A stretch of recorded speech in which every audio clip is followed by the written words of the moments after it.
Hi, my name's Andy and I work for the Pastras and we do assemblies, RE lessons and lunchtime clubs in Poole, Bournemouth and Christchurch.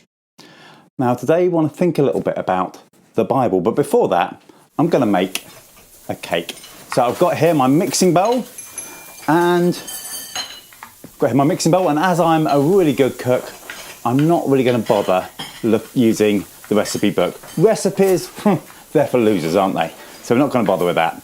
And I'm going to put in some flour and I'm going to put in an egg and I'm going to put in some beans, and because I think beans always go good in a cake, and a pot noodle as well. It's going to be a great cake.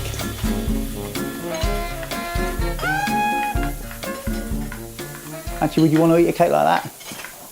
I probably wouldn't. You know why it's gone wrong? Because I wasn't following the recipe. The recipe didn't say put in whole eggs or pot noodles. I was doing my own thing, and unsurprisingly, it didn't really work. So the Bible, Christians talk about the Bible as their guidebook through life, if you like. The idea that the Bible is something that we can look at, we can read, we can think about, that helps us know how to live our life. In fact, someone once said that the Bible could be an acrostic for best instructions before leaving Earth. Best instructions before leaving Earth. And the Bible says a few things about itself. It says that God's word is like honey on our lips. That idea that actually it's sweet, it's good news, it's good for us, it's enjoyable. Often we have this idea that somehow God is miserable and grumpy and the Bible's full of a whole load of wagging fingers and God looking disapproving. As actually God is good news who loves us. The Bible is good news. In fact, the word gospel it means literally good news. It's a book of hope and a book of life, words that give life. So honey, it's a good thing. The Bible is described as a light. It says it's a light for my feet and a lamp for my path. So when I'm lost, when I'm confused, when I don't know which way to go, when it's all a bit tough, I can read the Bible and it'll help guide me and show me where to go and show me what's really important and maybe what isn't. So when I feel lost, the Bible is a light and a lamp. It guides me and it helps me when I'm lost. The Bible is also described as a sword.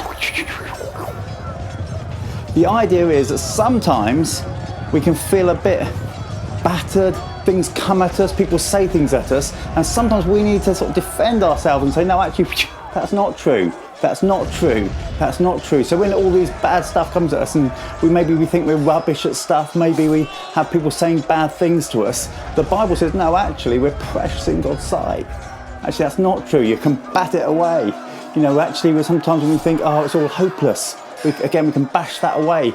The Bible is like an offensive weapon in a way. It sort of knocks away the bad ideas. It cuts through the things that try and stop us or slow us down or hurt us. So the Bible is like a sword, the sword of the Spirit that cuts through lies and silly things that sometimes can hold us back, can sometimes mess up our heads, and sometimes can hurt us. So the Bible is like a sword that helps set us free. Imagine you're stuck in a really big, knotty jungle and you need something to help get you through. That's the Bible, the sword of the Spirit. But you might be thinking, okay, I'm quite up for reading the Bible, Andy, but it's a bit difficult, isn't it? It's not always easy to read the Bible. Sometimes we can read it and it can feel a bit like I don't really understand. It feels a bit like I read it and there's lots of words there, but I can't quite understand what they mean. But I'd say the more we read it, we understand it a little bit better. And then the more we read it, we understand it even better still. As a Christian, when I read the Bible, I pray, Lord Jesus, please help me to understand what I'm reading. You could get a Bible like this one. It's called the Good News Bible. It's written in easier to understand English, so it's not too difficult. Sometimes you get these great big old dusty Bibles and it's all full of these, thous and the words are really hard and the print's really tiny. As this isn't too bad. Or maybe you want to get a children's storyteller Bible that tells some of the stories in the Bible as a way of finding out what the Bible says a bit more. Or maybe just have a little read and just have a go. And you don't have to necessarily read it from start to finish all in the same day. You don't even have to read it all in the right order, because actually the Bible isn't a book. It's actually lots of books. In fact, it's 66 books. And so maybe you could read a book like Matthew, Mark, Luke or John, which are called the Gospels, that tell us all about Jesus. Or maybe Genesis, that tells all about the world being made, Noah, or other stories like that. So maybe have a read of the bits that are a little bit easier. But I also want to tell you a little bit about a story about somebody that discovered a Bible, where it actually wasn't a Bible in those days. It was called the Book of the Law, and it had probably been a scroll. And it was a king. And his name was Josiah, and he was 7 years old when he came on the throne. And at that time, people had sort of forgotten a bit about God. They were sort of doing their own thing. And one day in the temple, they found something that got lost. It was this scroll of the law. And King Josiah unrolled the scroll and he read it. And he was like, oh no, we've not been living the way God wants us to. And he thought, oh no, I'm really sorry, God. And he called all the people together and they read out the book of the law. And together they said, God, we're sorry. We want to follow you.